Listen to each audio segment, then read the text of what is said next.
Assalamualaikum warahmatullahi wabarakatuh. Alhamdulillah wa syukru ala ni'amillah amma ba'du. Pendengar dan pemirsa, Islam mengizinkan utang piutang.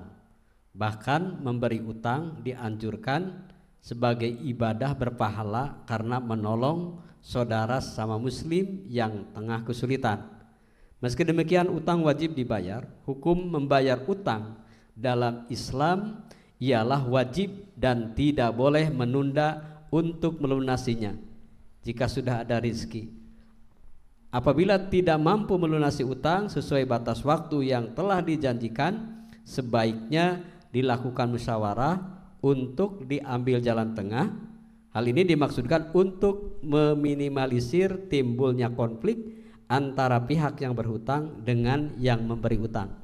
Pendengar di Mutiara Pagi dari Bandung, Dr. Hajah Dede Kania, dosen UIN Sunan Gunung Jati Bandung, Ketua Yayasan Mitra Dialog Kuliah Subuh Pesantren Husnul Khotimah Cibanggung Sumedang akan membahas tentang jangan menyepelekan hutang. Ustazah, ketika berbicara dengan hutang, mana yang didahulukan antara pergi haji atau bayar hutang? Wah, ini luar biasa ya. Ketika berbicara hutang jangan menyepelekan hutang. Seperti Betul, apa? Ya. Baik, bismillahirrahmanirrahim. Assalamualaikum warahmatullahi wabarakatuh.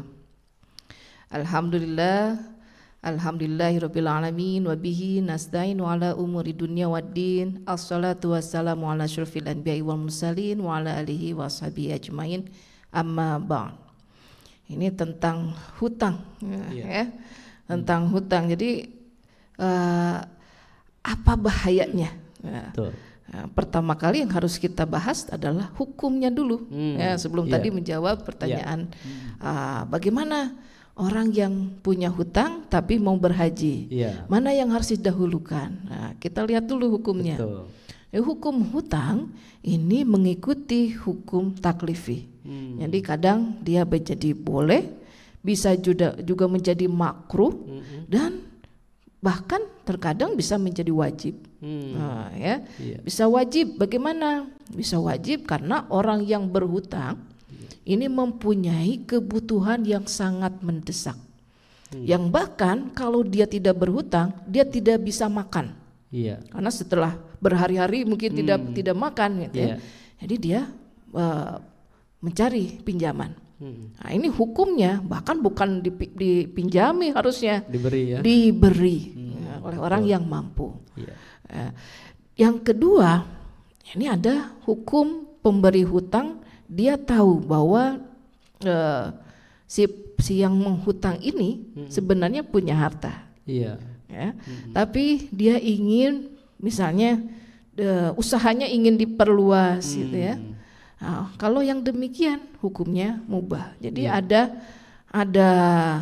harta juga, yang kemudian dia jalankan, ada usaha dia jalankan, bisa menghasilkan sesuatu, menghasilkan uang yang bisa membayar hutangnya. Yang demikian ini hukumnya adalah mubah. Nah, yang ketiga makruh, bahkan ini bisa jadi haram. Kalau yang menghutang ternyata mau menggunakan uangnya untuk sesuatu yang maksiat. Saya mau pinjam ini, mau kawin lagi, kawin lagi halal, ya. Dalam Islam kan ada batasan 4 istri. Ternyata dia selingkuh dari istrinya. Nah, itu tidak boleh. Boleh kawin lagi tapi dengan izin istrinya. Atau ternyata bukan untuk itu, tapi untuk nauzubillah, untuk berzina, Kemudian bisa juga dia untuk melakukan perjalanan yang mengandung maksiat, untuk juga judi, mencuri, gitu ya. Nah, kalau berhutang tidak mencuri, untuk judi, berjudi, gitu. Untuk judi, hutang untuk judi ini banyak ini sekarang, Nah, di pinjaman ke pinjaman yang online, pinjol, ternyata untuk berjudi. Hati-hati, itu termasuknya makruh, bahkan haram yang demikian. Jadi kalau ke pertanyaannya bagaimana ini? Mau berhaji tapi punya hutang, mana yang didahulukan? Kalau dia punya usaha yang memang dari usahanya dia menghasilkan sesuatu, ada harta juga, jadi ada jaminan dia mampu membayar hutang. Nah, dia bisa berangkat haji dengan leluasa. Kenapa? Karena sudah dipanggil, tahun ini saya harus berhaji. Ya. Atau sekarang banyak pinjaman dari bank untuk biaya haji. Betul. Nah, bagaimana hukumnya? Itu mubah. Ya. Dia punya kemampuan untuk membayar, silahkan. Ya. Karena mungkin memperhatikan kondisi fisik. Betul. Berhaji itu butuh tenaga. Jadi bersyukur kalau bisa berhaji di usia yang muda. Karena memang berat ya, usahanya harus jalan jauh, harus kemudian ada lari-lari juga, keliling Ka'bah. Jadi memang membutuhkan fisik yang kuat. Mampunya hari ini, tapi dia juga punya pekerjaan, punya usaha, silakan bayar nanti ya di kemudian dengan waktu yang sudah ditentukan. Jadi ketika mau haji atau umroh, dia berhutang dulu. Ini kan banyak travel yang seperti itu. Jadi tidak usah bayar dulu, baru bayar sebagian. Boleh sih berangkat, silakan umroh gitu. Itu seperti itu mah beda lagi ya Bu Ji ya. Utang seperti itu juga boleh. Boleh, termasuk boleh. Jika memang dia, ini ada syaratnya ini. Ada adab berhutang gimana? Yang harus diperhatikan. Yang pertama memang untuk kebutuhan yang mendesak. Jadi tidak boleh berhutang kecuali memang untuk kebutuhan yang mendesak. Nah, ya. Yang kedua, dia harus punya niat. Ini yang berhutangnya. Harus punya niat untuk membayar hutangnya. Nah, ini jangankan niat, jangankan. Jadi memang berhutang itu ya nyari keuntungan gitu. Ada orang-orang yang demikian. Ya tidak ada sedikit pun niat untuk membayar. Nah, itu haram itu orang yang demikian berhutang ya.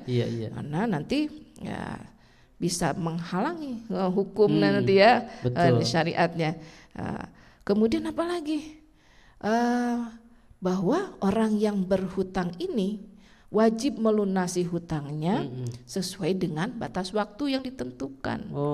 Ada perjanjian. Ada perjanjian, ya. Masa ke lembaga yang resmi, ke bank ya, ada perjanjiannya. Dengan orang tidak ada perjanjian. Harus ada perjanjian. Itu menunjukkan kesungguhan bahwa dia akan membayar hutangnya. Bahwa dia memang berhutang itu semata-mata untuk kebutuhan dia yang mendesak, bukan untuk keinginan gitu ya. Berhutang tadi untuk yang judinya, berhutang untuk beli barang-barang mewah gitu ya. Berhutang untuk diperlihatkan kepada orang. Itu tidak diperkenankan. Betul.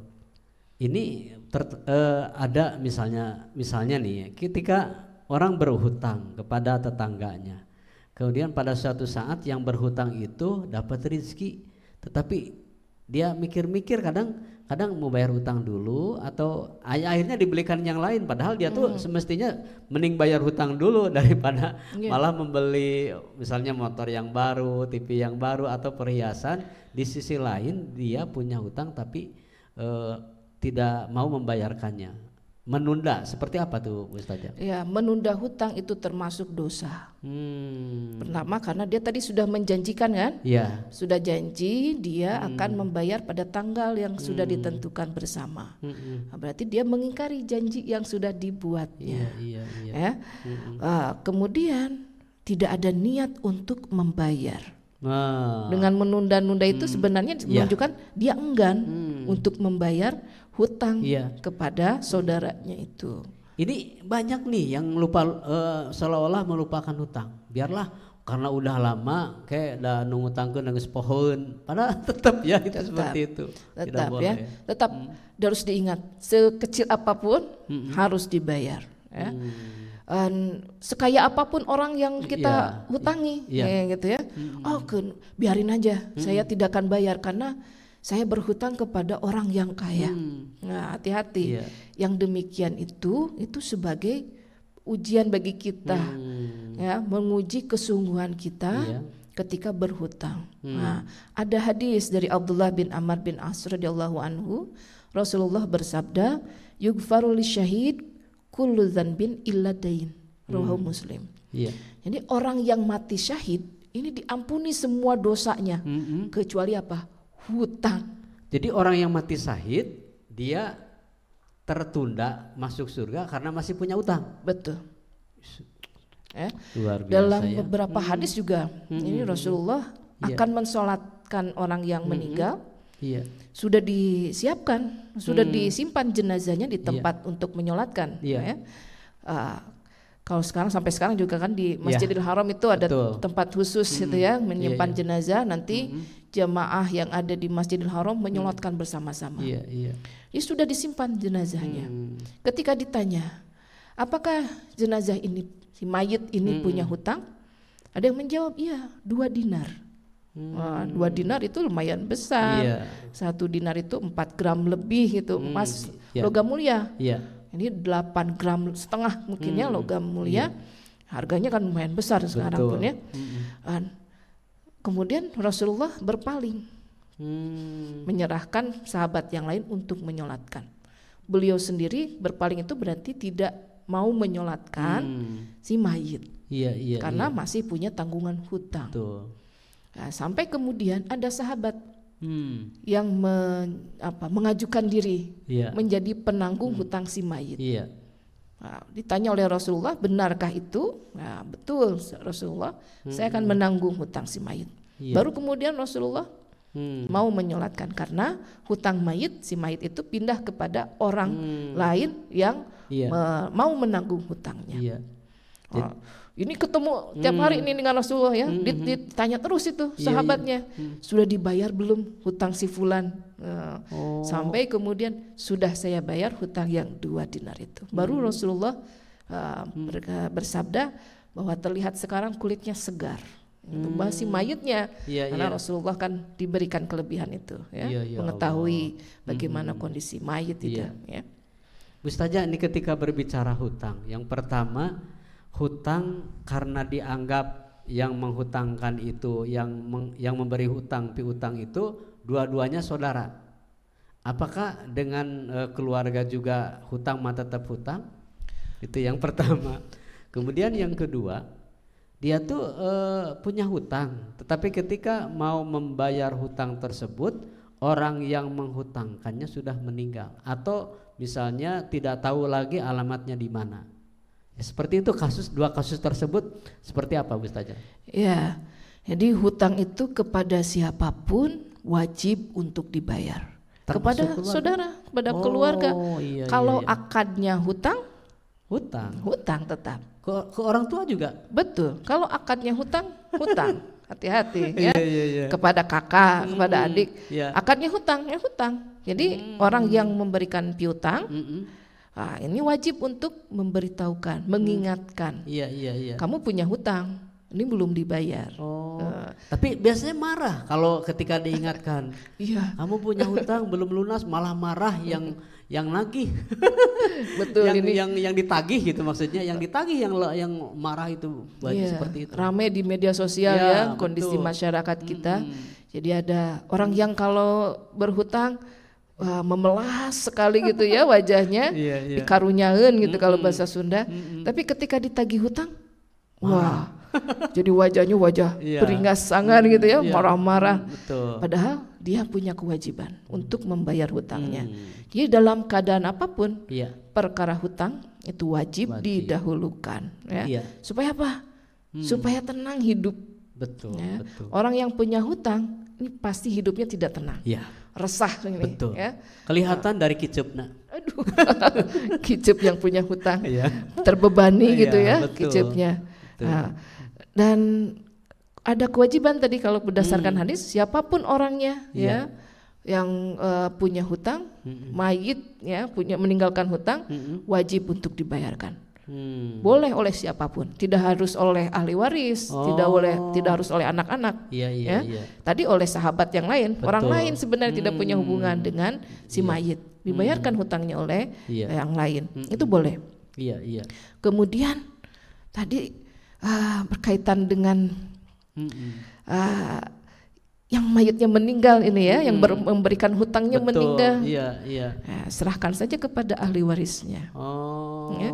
Sampaikan kepada ahli warisnya, saya punya hutang kepada almarhum atau kepada almarhumah, ini hutangnya saya bayar. Ya. Ahli warisnya tidak ada, gimana? Kalau ahli warisnya tidak ada, kalau dalam Islam kembalikan ke Baitul Mal, kepada kas negara. Kepada kas negara. Iya. Bukan berarti terbebas ya? Tidak. Jadi kita berharapnya Allah mengampuni kita. Jadi niatkan ini untuk membayar hutang, ya tambah dengan infak sodakohnya gitu ya. Niatkan untuk membayar hutang, kemudian tambah dengan amalan baik lainnya. Kita memohon ampun kepada Allah. Bu Ustazah ini tertarik ketika Islam mengajarkan luar biasa kepada kita, dan Islam juga sangat seimbang atau sangat bijak ya. Ketika di pembagian zakat ada orang yang punya utang itu kebagian bagian dari zakat, baik zakat mal atau zakat fitrah ya, seperti itu, atau zakat fitrah aja. Nah yang pertanyaannya sebenarnya yang berhutang seperti apa sih yang asnaf menerima zakat tersebut? Kan ada hutang karena misalnya dia beli mobil, beli rumah, atau mungkin juga nambah kekayaan yang lain lah. Seperti apa sih kaitan dengan Allah memberikan luar biasa kepada orang yang berhutang sampai di bagian asnaf zakat itu ada?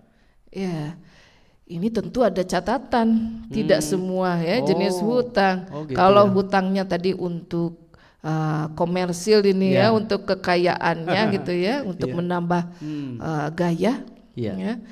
Padahal mobilnya sudah bagus tapi ingin lebih bagus karena tetangganya beli mobil baru, dia berhutang gitu, mobil baru. Rumahnya sudah besar, tetapi karena tetangga merenov rumah, ingin menambah rumah kemudian dibaguskan lagi. Nah, orang yang demikian tidak masuk ke dalam bagian dari asnaf yang harus dibayarkan tadi.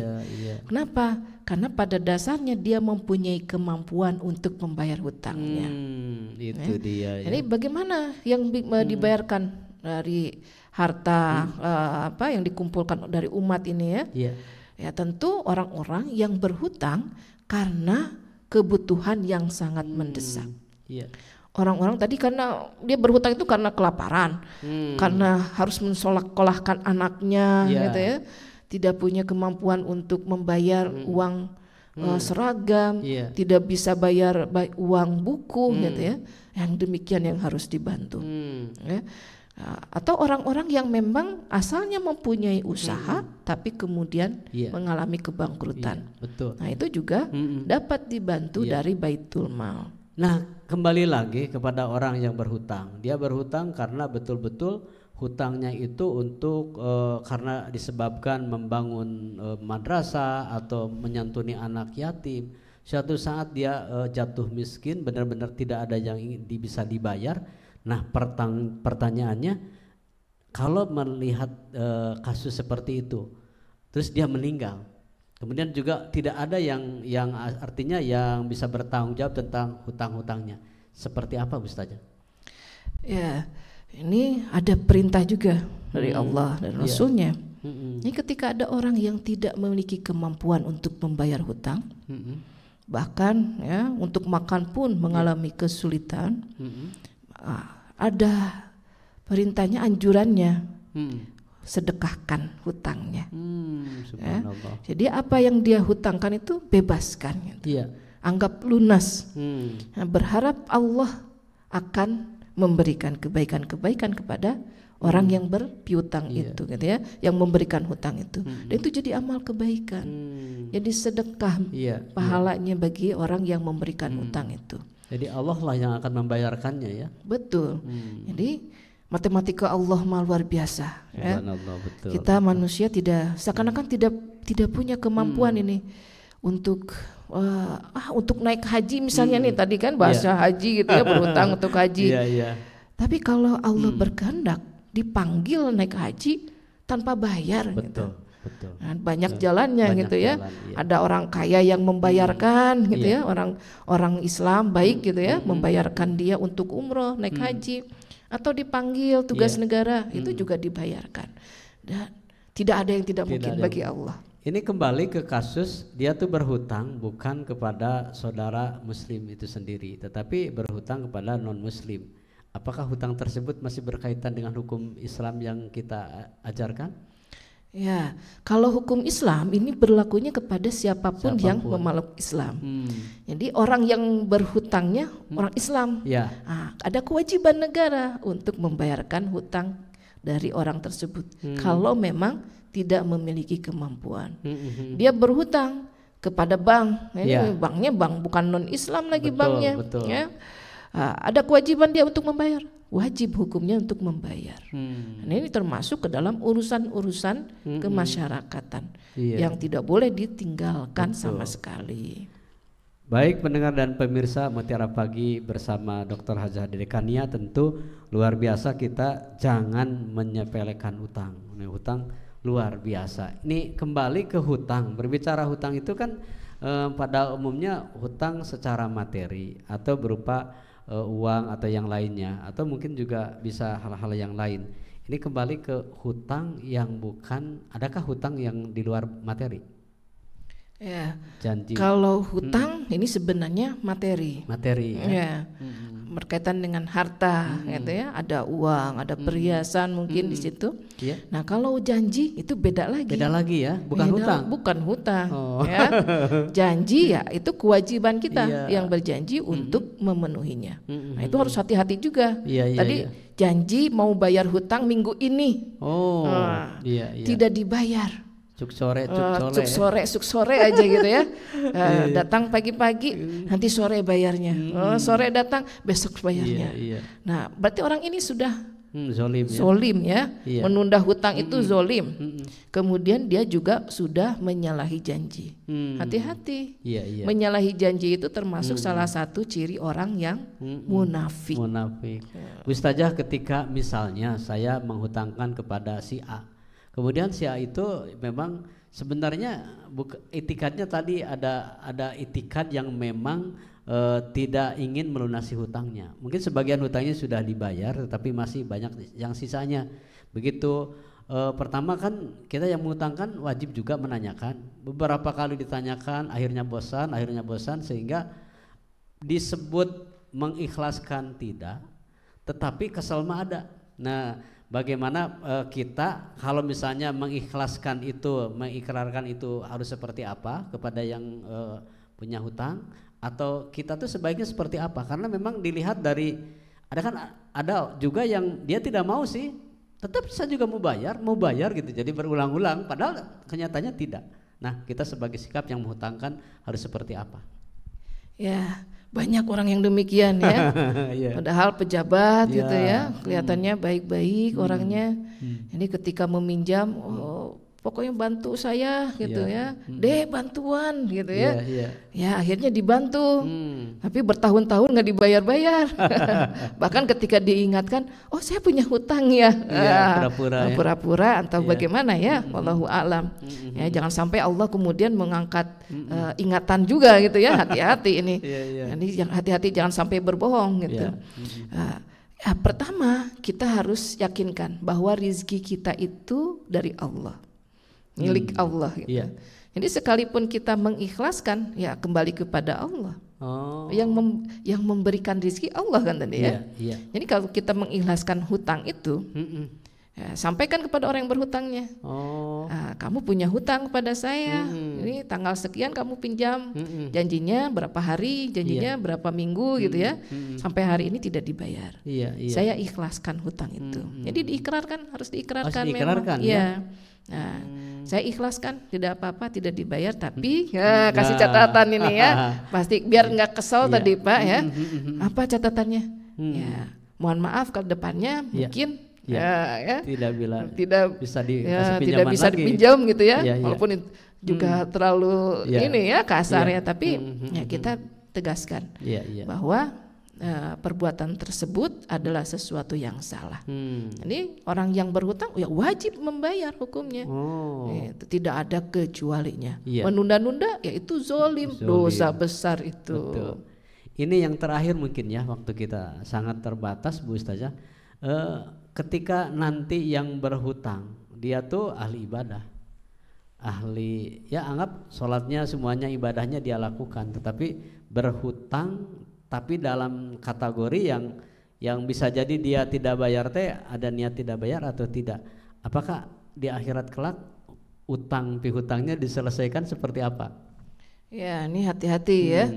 Jadi tadi hadis yang pertama kita baca, betul. Bahkan orang yang mati syahid sekalipun ketika dia punya hutang itu tertahan oleh hutangnya. Orang yang beriman banyak pahalanya ini, ya banyak amal kesalehannya. Bagaimana? Ya kita kembalikan juga ada hadisnya. Jadi apabila ruh berpisah dari tubuh kita, ini ya, sedang ia terbebas dari 3 perkara, maka dia bisa masuk surga. Apa 3 perkara? 1, tidak sombong. Kedua, gulul. Yang ketiga, tidak punya hutang. Subhanallah. Salah satunya masuk itu hutang. Jadi kalau masih punya hutang, ya tidak akan bisa masuk surga. Masih tertahan oleh hutangnya. Sampai yang menghutangkan itu mengikhlaskan. Kalau di akhirat nanti perhitungannya berarti di depan Allah. Orang yang berhutang ini menyampaikan, saya ikhlaskan hutangnya. Dibayar dengan amal ya? Betul. Bisa hitung-hitungan. Hitung-hitungan nanti dibayar amal kebaikan orang yang berhutang ini dibawa oleh orang yang memberikan piutang. Nah itu orang yang bangkrut di akhirat itu kan orang yang amal kebaikannya diambil oleh orang lain karena dia punya hutang, karena dia punya apa gitu ya yang belum terbayarkan di dunia. Maka dia menjadi bangkrut. Nah, hati-hati, kita tidak boleh sampai menjadi orang yang demikian. Baik pendengar dan pemirsa, hati-hati dengan hutang. Karena hutang ketika kita mampu membayarnya tetapi tidak dibayarkan, bahwa kita termasuk orang yang zalim. Dan hati-hati ketika kita sekalipun orang yang mati syahid masih meninggalkan hutang, Allah tunda masuk surga. Semoga kita terbebas dari hutang dan tidak menyepelekan hutang. Bersama Dr. Hajah Dedekania. Wassalamualaikum warahmatullahi wabarakatuh.